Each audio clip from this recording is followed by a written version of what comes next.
Welcome to the BiggerPockets Money Podcast, show number 150, where we interview Cristina Livadary and hear how she went from homeless to certified financial planner on her way to financial independence.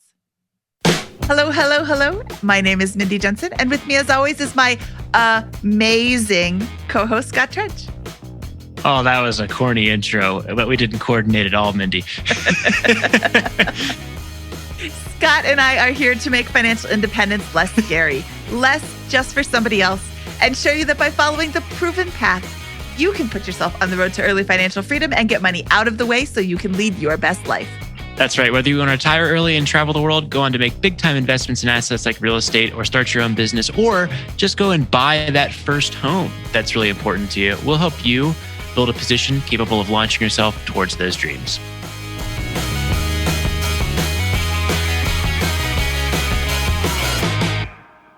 Scott, I am super excited to have Cristina on the show today because she came from a fairly tough background and had to work really hard to get where she is today.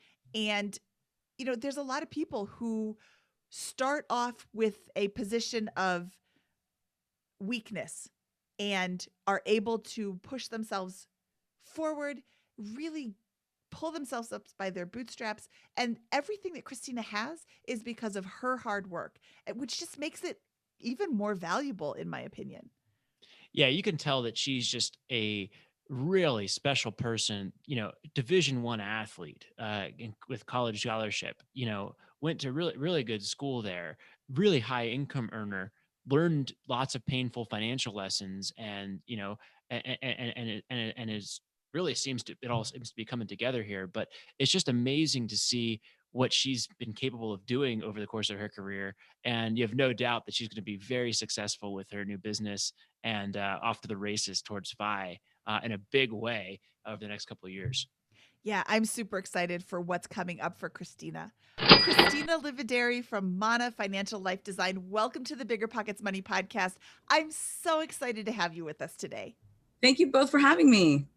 I first met Cristina at the Mamas Talk Money Summit, and the talk that you gave was just so inspiring. I was super excited to be able to get you on the show today.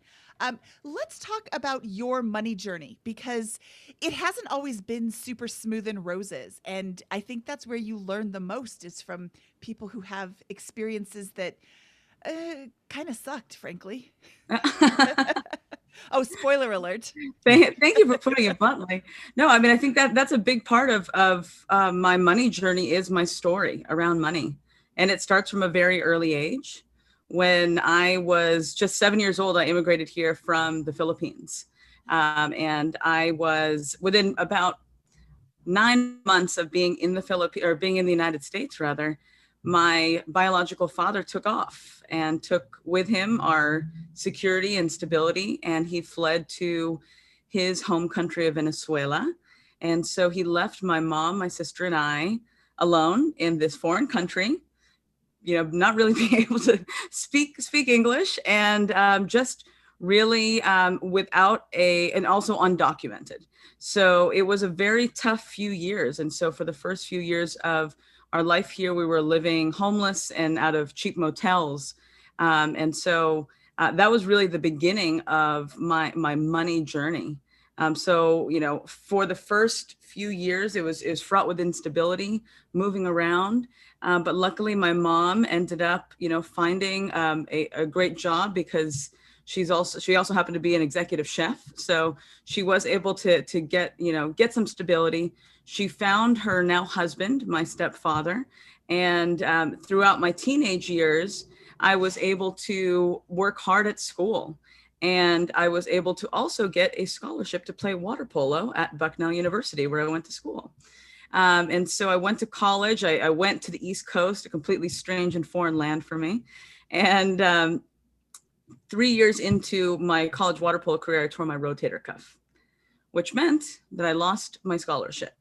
And I had these big dreams to become an international litigator at the International Criminal Court and to change the world and to fight the good fight. But unfortunately, I looked up the cost of law school, and I realized that after I graduated from undergrad, I'd have $100,000 of student loan debt. That's what private liberal arts colleges cost back in 2006.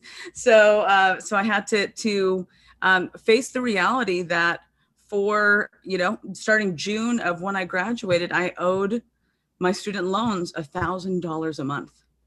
And So that, going back here a second, yeah, you tore your rotator cuff your third year the in beginning of college? my junior year. Yeah, Oh, and so your scholarship got revoked for that year? correct. Hmm, Yeah, because that we were a seems spring, sport, and so fall was when I tore it. oh geez. Okay, Yeah, so then great timing. so you took on the 2 years of student loan debt, which equated to about 100,000 at That's correct. expensive. Okay, and Yeah. did you during that period where where this was coming, did you while you were in college here, did you work, or how did you sustain other lifestyle expenses outside of the cost of education there? Great question. So I did work study. And so my parents still, they're restaurant owners. So, very, very middle class. And so I definitely needed to find some pocket change any way I could. And so I did apply for the work study program when I was at school. And so went to school, played water polo, and then I actually worked at a senior center in Lewisburg, Pennsylvania. Oh, okay. Awesome. Well, I love that. I think that's a great creative option. And a lot of those work study programs, I don't know about yours, allow you to actually just work on homework for most of the time. Um, depending on it, like sometimes you're supervising the library or whatever. It can Yes. depend on those types of things. Yeah, I definitely did work, but I also would help. I also like did fun activities with the Yep. seniors in there. It was awesome. Well, great. So, okay. So you graduate in this position of $100,000 in debt. It sounds like you didn't accumulate a lot of other personal debts like credit card debt, or was there anything else that was layered in there? No, thankfully that was all the debt for the time being. But one thing I talk about was kind of the lack of financial knowledge and literacy. So my parents were able to send me, a couple $100 a month to eat, and that's about it. But I definitely had Lewisburg, Pennsylvania is a very small town, so there wasn't a lot of temptation outside of, you know, eating and like going to school, basically. Okay, and so you graduate from Bucknell and you've got $100,000 in debt. What happens next? How does your financial journey progress from there? Yeah. So once I learned of that payment, so that $1,000. So basically, we tell this to all of our clients: for every $10,000 in debt that you take on, it's about $100 a month, after school. And so once I learned that, I immediately stopped studying for the LSAT, and I started going to networking nights. So Bucknell, being a small liberal arts school, had a great alumni network. And so I went and I realized that I needed to find a job that was going to pay me the highest salary going out of school if I wanted to live in New York City and kind of do the things that I wanted to do. And so outside of law school, what I wanted to do was live in New York and kind of experience like the Carrie Bradshaw dream. So I went to the Bucknell networking nights for finance, knowing that finance at that time. So again, it was 2006, right before the crash of 2008. And so that there were plentiful finance jobs. And so I went there being a poli-sci and Spanish double major, not knowing anything about business, and just going out and saying, are there any companies that any sort of Wall Street firms that would hire someone like me? And so I did find one. So back in that time, there were the traditional, trading shops. There were also the investment banks, but there were also asset managers at that networking night. And so I found a firm that sold mutual funds to financial advisors, and they didn't require any sort of business background. They just wanted to make sure that you could make dials and make friends. So I found that job, and I actually was the individual that was hired out of Bucknell for that firm. Awesome. Okay, so you get hired out of Bucknell for this firm, and how does your money story progress there? Are you able to begin making a dent on that student loan debt, or how do you begin managing your money? I would say that I'm very honest about my money journey. The 20s, by the time I was 30, I paid off all my student loan debt, and I bought a house in Los Angeles. So At the very end, it was great. But throughout that, I know we talk about money mistakes later on. I'll be happy to share that. But I had no idea what credit card debt was, right? And so for the first, right after school, I got this job where I had income all of a sudden. And so you get credit card offers. And those credit card offers say you get this X amount of credit limit and go ahead and apply. So I applied for a couple. And 6 months into my stint in New York City, living the high life, buying cupcakes and buying shoes, I literally had racked up like $15,000 of debt. Wow. So a lot, yeah. Had you paid off any of your student loan debts? Were you just paying the minimums on those, or were you? I was paying the $1,000 a month at that point. Yes. Okay. Yeah. So the credit card debt all of a sudden became this like looming thing. And for the first few years, because I was working on a kind of like a bonus structure, so I had traditional salary, and then every quarter I'd get a bonus. What I started doing was I'd start paying off my credit card debt with every bonus, right? But then the cycle would start over again, because I never learned that you should pay off credit card debt after every month, And so this was a cycle for me for 5 years until I really started thinking about my future and what I wanted out of my future. So it sounds like you, from that point to now, have done some sort of financial education, self-education. Where did you start learning about finances? Because like you said, you didn't really know about them growing up. Like that's not taught. How did you start self-educating? I would say that I was never taught about finances as a child. My parents still mismanage their finances despite my heavy hand. But for me, it came through reading books. And I actually, and it's not like, a lot of people say Rich Dad, Poor Dad, those kind of books. I read a book called 7 Stages of Money Maturity. Oh. And this is a book by my now mentor, George Kinder.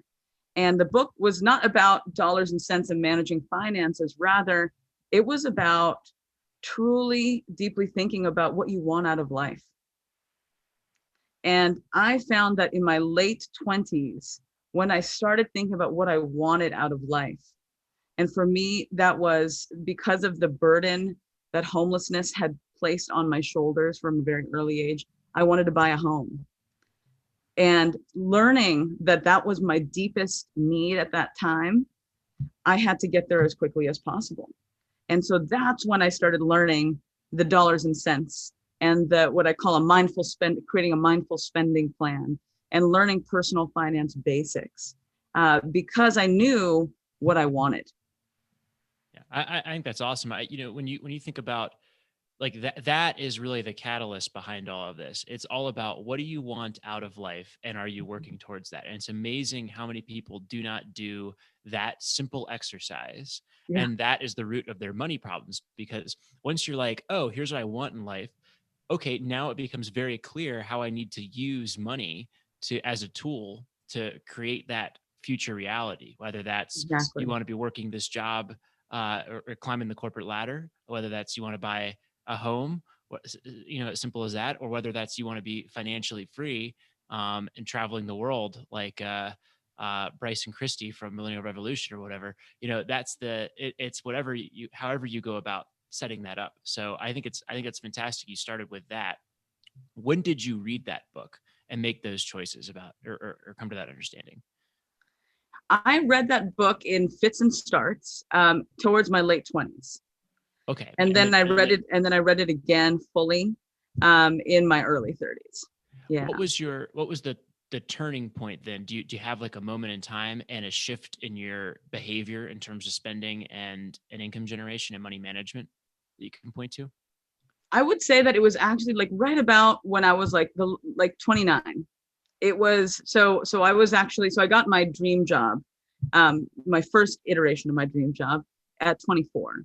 So after 2 years of kind of, I was talking about, I was dialing for dollars for 2 years. I made 100 dials a day. I was in the office at 6 a.m., out of the office by 7 p.m. Just like I learned how to talk to anyone and everyone. And so I did that for 2 years. And after that time, I had built enough human capital that I was able to go out and interview for jobs where they were accepting people with 5 to 10 years plus of experience. But I built that experience through that 2 years of hard work. So I got that job that I wanted, covering Los Angeles and Hawaii. And that's the job that I stayed in for 10 years.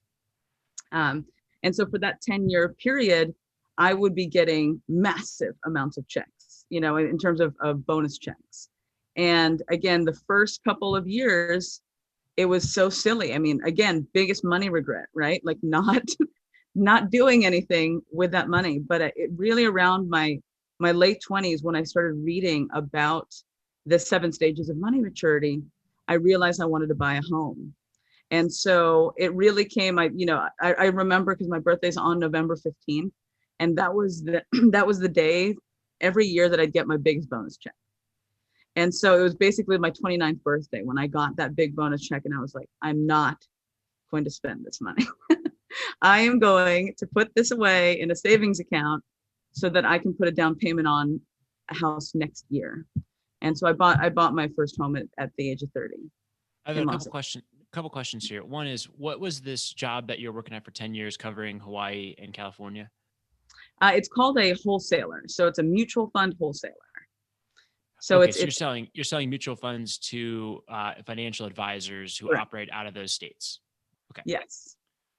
Awesome. And so and then when you say massive amounts of checks, what were these things going towards in terms of spending? Do you remember the specifics? Oh yeah. Of what you're Yeah. spending In my 20s, it was paying off credit card debt. So it was still that kind of rat race of, I accrued the debt for a quarter and then I'd pay it off in one big chunk. And what it went to, I mean, cars, clothes, yeah. Nice dinners out, treating my friends. Yeah, treating my friends to a lot of things. Being, that I am a very generous person. And so I saw a lot of my friends struggling, making, 50 grand a year, and I was making a lot more than that. And so I'd, take them out to fancy dinners, that kind of thing.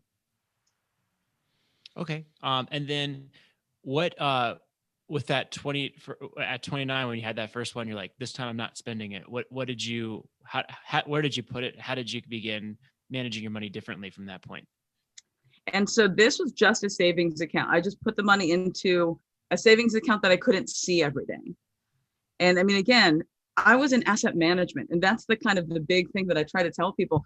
I was already at this point, I'd been working for even like 6 years on Wall Street, and I still didn't know anything about brokerage accounts or about, I maxed out my retirement every year. That's what I did. Which I'm very glad that I did, but I didn't know how else to maximize my money. But also knowing that I wanted to buy a house in quick order within a year. The plan was basically to collect all of my bonuses to put a down payment on a house the year after.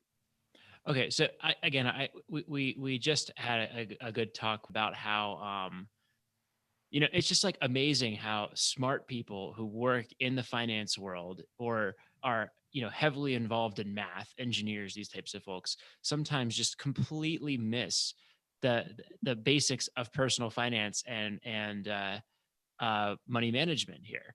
So yeah. It's just kind of like, I like, it's amazing to me that happens. So if you're listening to this, don't feel bad if please don't feel bad. You haven't thought about these things in your life, because like even folks who work in the industry specifically about wealth management, selling the products that, to invest in to build this wealth, sometimes don't put 2 and 2 together for years in a row. Even though they're smart, making great incomes, those types of things, clearly solving problems in the market. I don't know. It's just like an interesting paradox that we get, that we hear about frequently. It's also because there's also, as I learned in my 30s, that there are very different segments of finance. People think of finance as one big black box, but in fact, like investment bankers, I've seen them blow huge bonus checks, right? Because again, they don't know the basics of personal finance, or they're not masters of personal finance.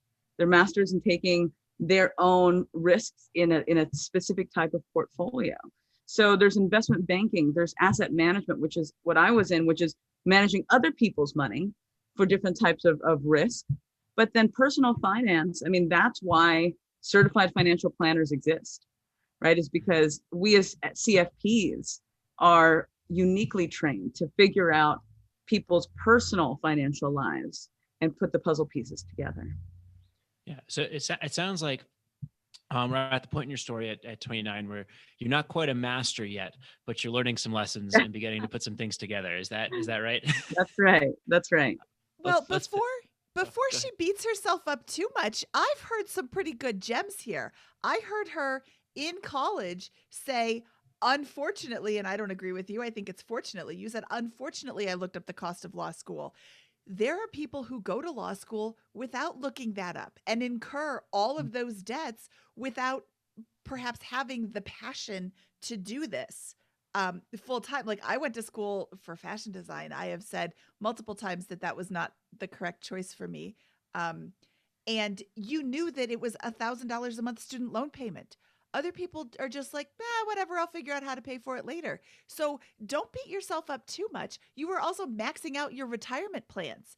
That's a good thing. There's a lot of people making your money paycheck to paycheck, blowing every dime of it and not having enough money. I don't have enough money to save for retirement. Yeah, you do. If you're making this big, big, big money, just because you're living paycheck to paycheck doesn't mean that you don't have enough to save for retirement. You're just choosing not to. So you're still doing a lot of really good things. Thank you, Christina's Mindy. Christina's killing it. No, but So, you know, and just so you know, I mean, I say, like, I talk about the underbelly of my story for a purpose, right? I mean, I do this because I want people to know, Scott, just as you said, if you're listening to this, everyone makes money mistakes. And especially because money had been such a taboo topic, and in many families still is, to talk about and educate people about. And so this is something that I'm so passionate about today. And I think we're going to go through this in terms of my evolution. But the 30s, that 30th year was really the turning point. Nice. So what happens in that 30th year? Oh man, what happened in the 30th year? Besides being broken up with, and just realizing, wow, like I'm just a whole different person. I went through a complete evolution. So, you know, I was broken up with on my 30th birthday, and my heart was broken. We'd been together for several years, and I went down into the deep hole that is sadness that I believe everyone should experience, because that's when the greatest ahas in life happen. And I realized I need to do something about my life. What am I doing in my life? And I realized that selling mutual funds to financial advisors was not what I wanted to do for the rest of my life. There's many reasons we can talk about just on a technical side about mutual funds versus exchange traded funds, but really for me it was just I wanted to help people. I wanted to help individuals and really gain that path in life that I was starting to find for myself. And so I put myself on a path to do a couple of things. Number one was to get my CFP designation, Certified Financial Planning designation. I knew that is the gold standard for personal financial planning. And so if you ever work with an advisor, I always say, like, it has to be a CFP. So I put myself through that, because what it would take was a couple of years of work, studying while working full time at my same job. Then I had to go pass that rigorous test that is the CFP exam. And then I also simultaneously wanted to become a registered life planner, which is a designation. It's a subset of the CFP community that are really trained by George Kinder's Kinder Institute of Life Planning, meaning that I'm uniquely trained to really understand people's most important values and aspirations in life and connect it with their money. And so I went through from 30 to 35 was really my education while working full time. During that period, which, I think it's a great, painful, but a great way to kind of figure out your vision for your life, basically there. How are you handling your money during that period, as you kind of were educating and moving towards that vision? I was saving money every single month. So I wanted to have a year and a half of living expenses, because I also knew that by the end of my training, I'd be quitting my job and launching a firm. And so I knew that I needed at least a year's worth of runway and more, because I also wanted to save for my wedding. And so I became a master of squirreling money away in different pots and giving each different pot a job description. So for the longer money, the money that I'd be pulling 3 to 4 to 5 years out went into a taxable brokerage account. And for the money that I would be spending within a year, I kept it in a high yield savings account. What was your kind of monthly spending, would you say, prior to this shift in thinking, and what did it kind of get whittled down to afterwards? Oh, highly variable is the answer to the first one. I remember looking at, it's embarrassing to say. I'm going to say it though, because I think we should all talk about it. It went 13 to 20 grand as a single person in Los Angeles. And that was on cars, restaurants, treating friends, those kinds of things. Buying clothes. Yeah. And what were you able to whittle it down to over those 5 years in terms of monthly spend?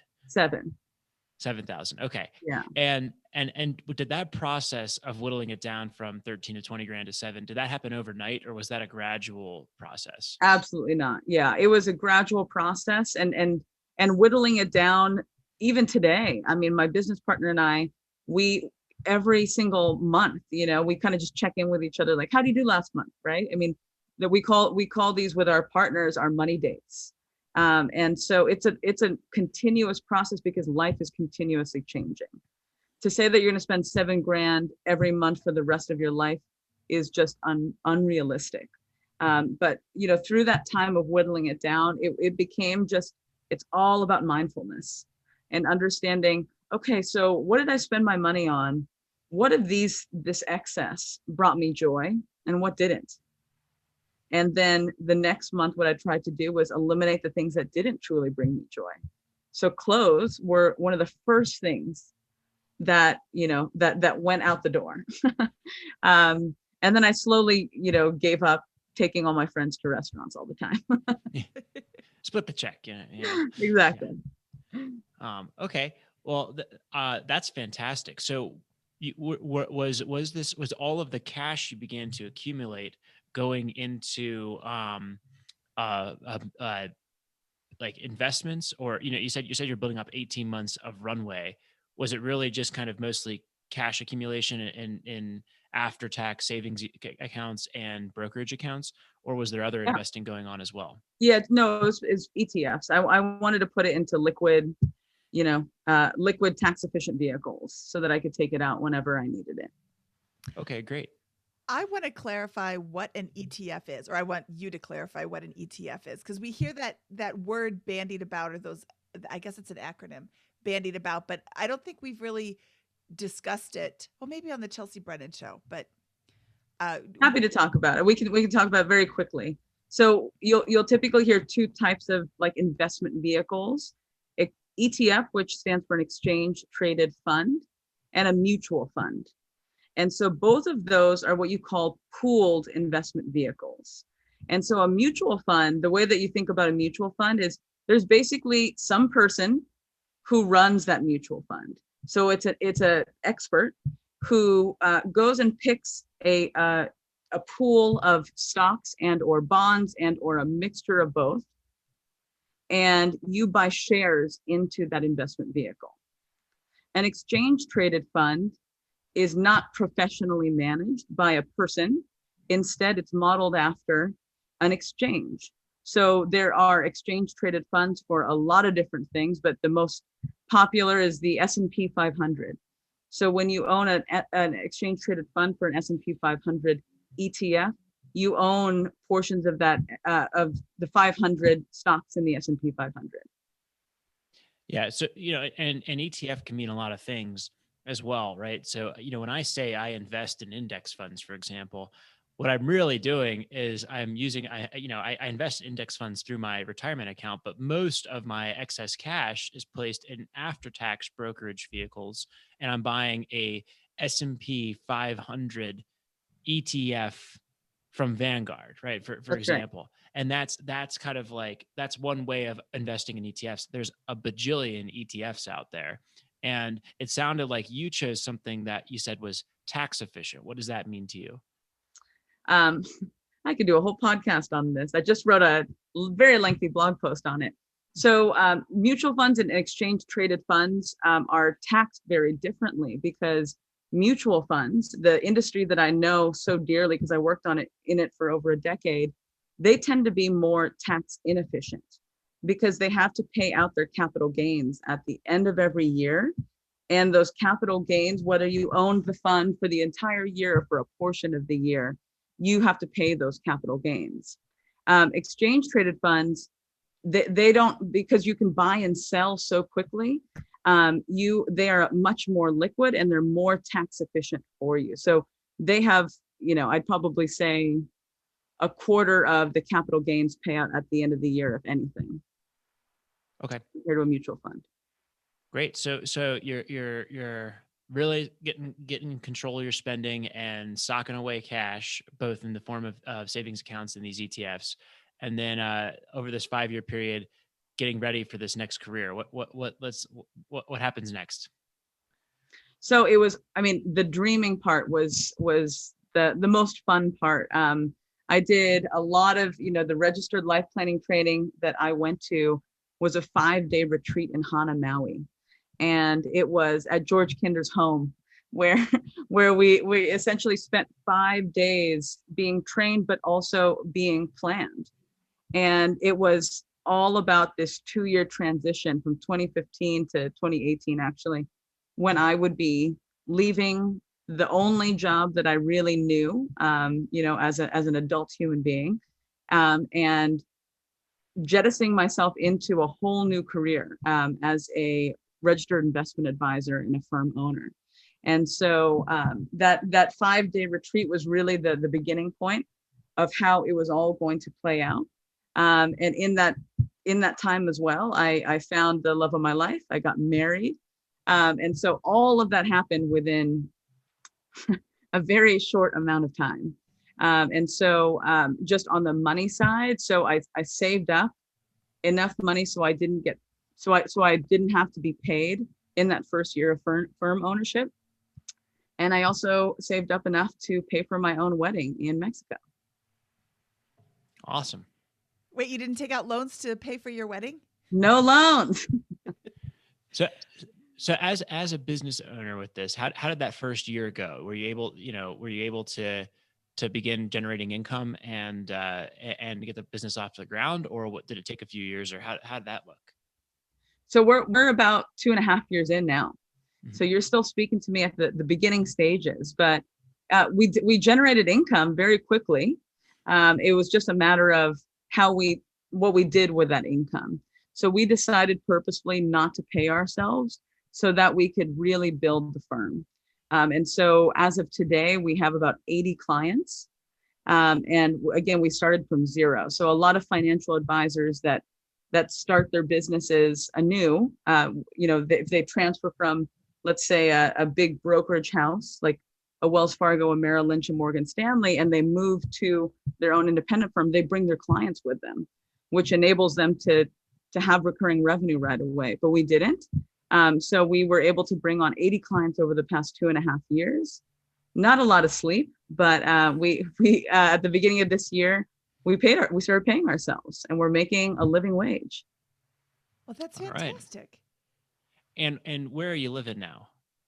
Still living in the house that I bought in 2014. Okay, awesome. So what's so now you have a living wage here. What's next? What's the future look like for you? What's going to happen over the next couple of years, and how are you going to be managing your assets there?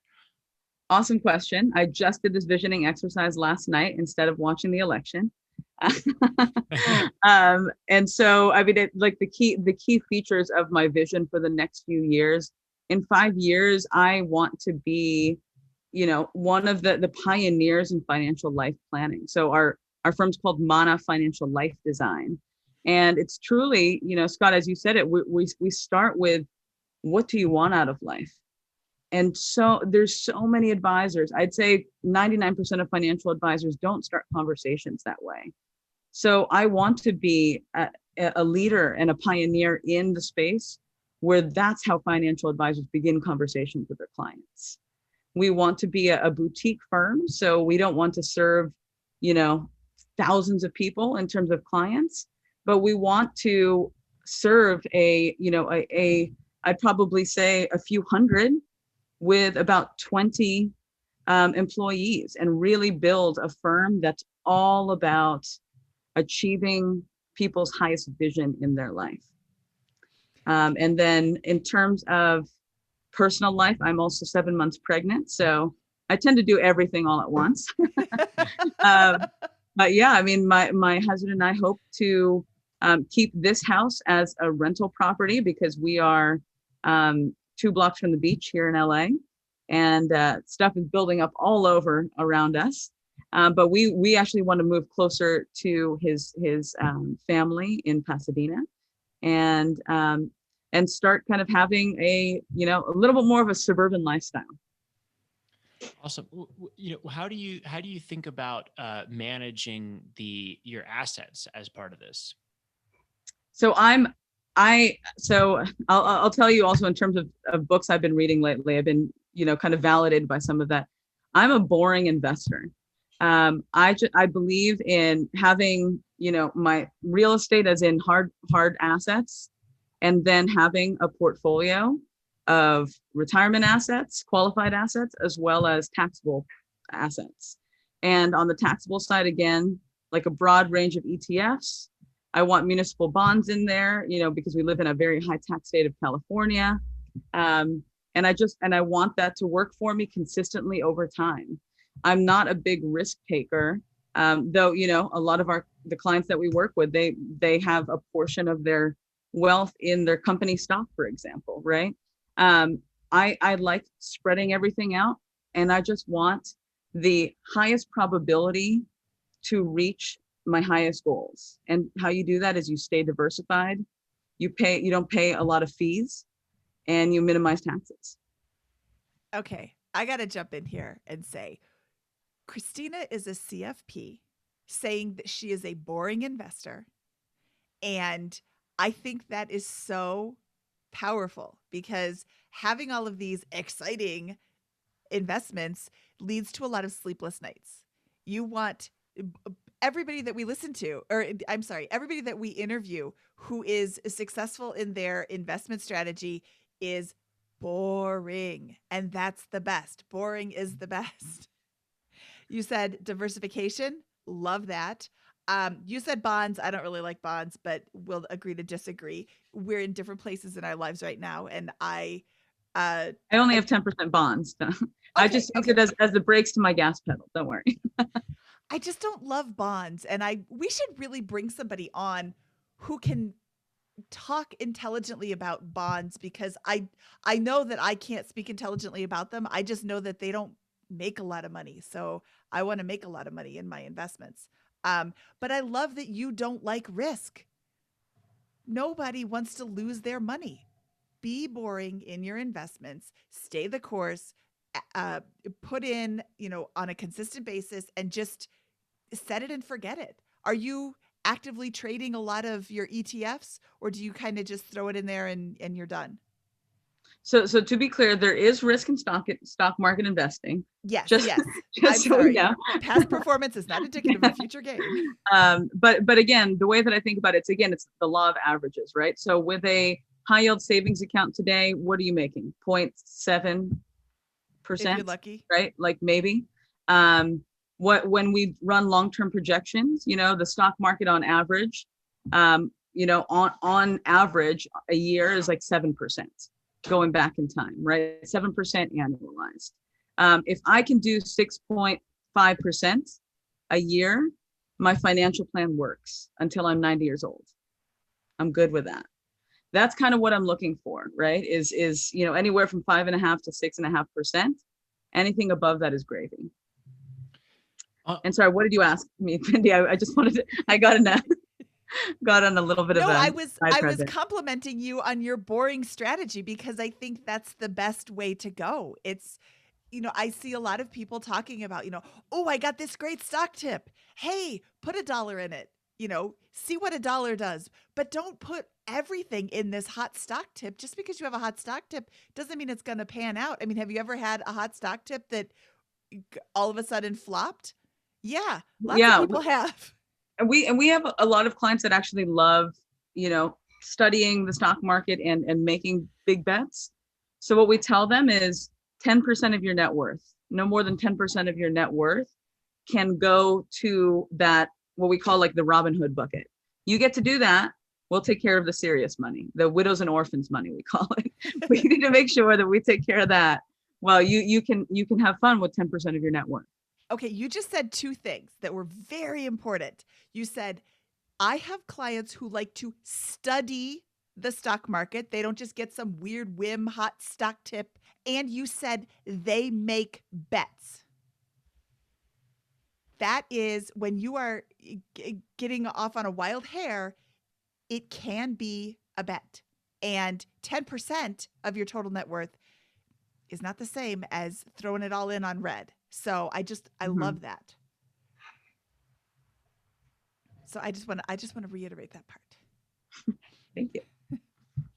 People who come to the place where, oh, I need to get my finances in order, always seem to feel like what they're doing isn't right, or I should have known this and I'm so embarrassed that I don't. And you said it so perfectly. Everybody makes money mistakes. Every single person makes money mistakes. Even me, even Scott. Scott. Sorry, I'm not trying not to laugh. Scott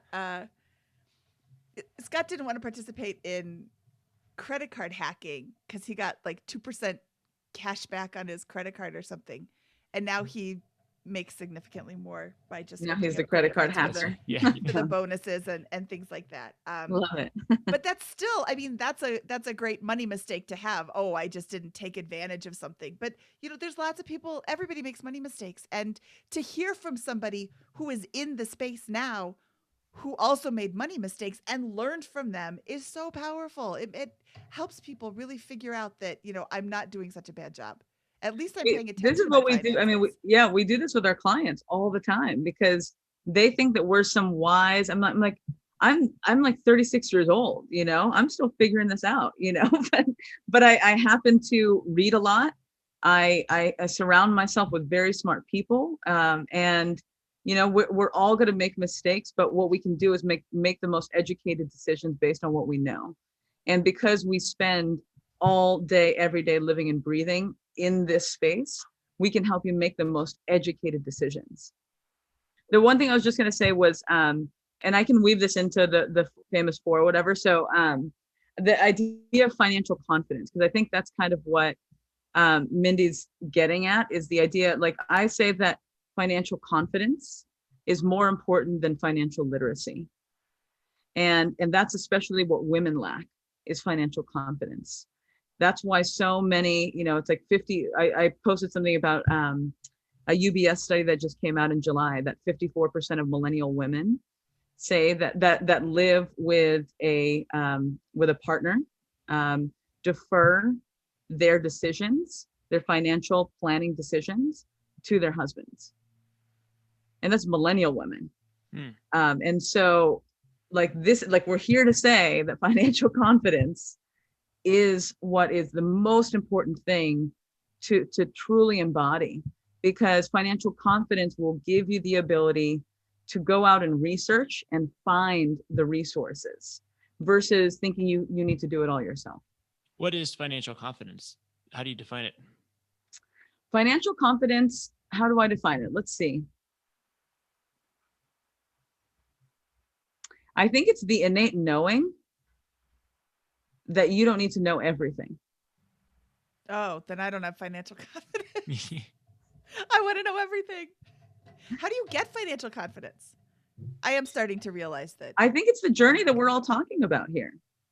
It's the revisiting your past and understanding that everyone makes mistakes, and that you too have made mistakes, but instead of criticizing yourself for it, learning from it and saying, what else can I do? What's the best next step? Hmm. And so for a lot of people, the best next step is to find an expert that they can trust, right? And sometimes it's finding a podcast they can trust, or finding a blog that they can trust, right? It doesn't matter which, where on the spectrum the services lie, but truly being able to understand that there are resources out there that can aid them on their journey instead of having to do it all themselves. I love that. I love that. Yeah, if you're going to do it all yourself, you should be prepared to do a lot of research. And some people love that. My husband is crazy about research. I'm sick of hearing about Tesla. I'm sick of hearing about like all of his favorite things. That sounds mean. I'm sick of hearing about all his favorite things, but seriously, he talks about Tesla like every single day. Oh, do you want to watch self-driving car videos? No, not even a little bit. We're But we good. watch Yeah. them. Yeah. I've seen cars drive all the time. It doesn't matter to me who's driving behind the wheel. But he is confident in his research. He loves doing the research. If you want to, do all of this stock picking and, if you really want to do this all by yourself, you have to be prepared to embrace the research or be prepared to embrace losing a lot of money. Well, and so let's add one more part of that definition of financial confidence then. So the financial confidence to talk about money. Love that. Oh, I love that. Yes. And Have not the to be financial ashamed. confidence to talk about money and not be ashamed. Everybody has made money mistakes. Come in our Facebook group and talk about your money mistakes. Share what you've learned from your money mistakes because that's kind of the whole reason that BiggerPockets exists, because we want to share with people how to invest in real estate, more specifically real estate, but how to invest in real estate. And you don't need to learn all of these mistakes from the School of Hard Knocks. Learn from me. Learn from what I did wrong in my last flip. Learn from what I did wrong when I screened my tenants. Learn that, this is a really good indicator that this person is going to be a terrible tenant, and then don't rent to that person. Or learn that this is a really good indicator that this person is going to be a great tenant, and pursue people who fit that need. You don't need to learn all of this from scratch. Learn from other people's mistakes. Talk about money. I'll get off my soapbox now. But yes, I love that. Okay, well, I think this has been super fantastic. Christina, thank you so much for sharing your journey with us, but we're not done. We want to look into we've kind of talked about your investments. You've got a little bit in real estate. Well, I live in LA, so it's a lot of bit in real estate. And you bought 6 years ago, so you have a lot of bit in real estate. Yeah. And then you've got ETFs and retirement accounts. And retirement accounts are also invested in ETFs. Okay. Shout out to my business partner who actually manages my money, because she's the CFA, and we run an impact portfolio. And so we actually eliminate fossil fuels, which this year has been amazing for our portfolio, as well as promote gender equity in our Mana's impact portfolio. So all of my additional retirement assets are in our impact portfolios. Okay.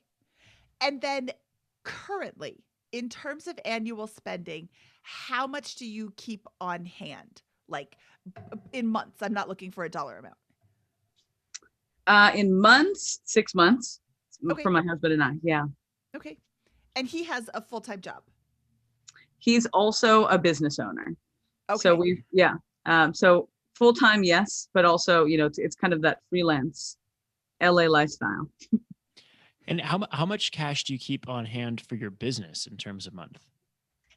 So that's a little bit more of a complicated thing, because we also have investors that we're going to be paying off next year. So we have much more than we typically keep. But for us, it's a year of like operating in terms of cash. But we're also, we have a little bit more cash than that right now at this moment, because we are planning to pay down the investors to gain more equity in our business. Okay. Great. Well, I think that we have covered everything about your story. Would you like to share anything else before we move on to the famous four? I think we've covered it. Thank you both. Okay. It's time for the famous four. These are the same four questions we ask of all of our guests. Christina, are you ready? So ready. What is your favorite finance book? I think I know.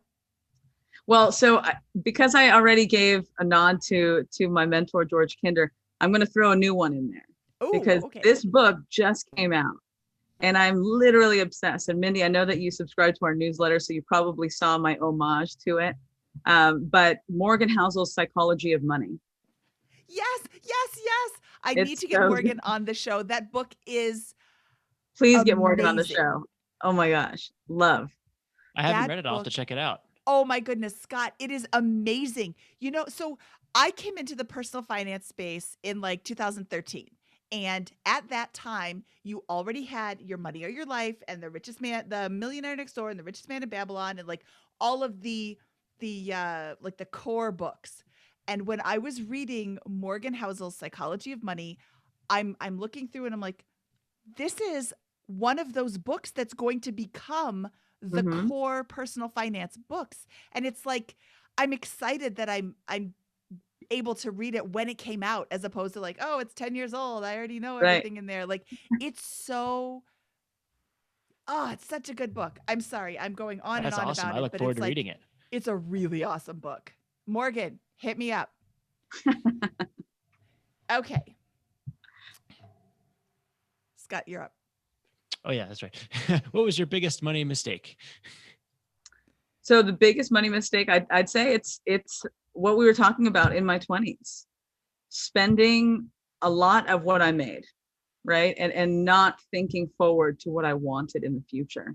And not just, 3 years in the future, but 5 years in the future, 10 years in the future. So if I could do it all over again, which I can't, that's what I would do. But I would just urge, I hope that money mistake teaches everyone that you should dare to dream and think about what you want in the future and then construct an elegant structure to managing your money around that dream. Awesome. I love that. Well, that kind of tags into the next question. What is your best piece of advice for people who are just starting out? You should save. So, if you're just starting out, max out retirement. I mean, we've started coming up with just kind of just one-liners that help people. But if you spend more than $100,000 a year, you're going to need to save more than the max retirement contribution, which this year is $19,500. So, Scott, it sounds like, your listeners know how much they spend each month, which is amazing. A lot of our clients, when they first come, have no idea. So understand how much you spend each month. And if it's more than 100,000, you need to at least max out your 401k. And if you're a solopreneur, if you own your own business, you don't just contribute to an IRA. Look into a solo 401k or different retirement accounts that are specifically designed for people who own their own businesses. Yeah, I'll go a step beyond that and say if you spend $100,000 per year and you buy into that 4% rule thing that we've been talking about at all, that means you're going to have to accumulate $2.5 million in order to withdraw 4% of that $100,000 per year on a regular basis. And remember, that's only a 30-year retirement. Yeah. So if you retire earlier, that 4% rule doesn't even make sense.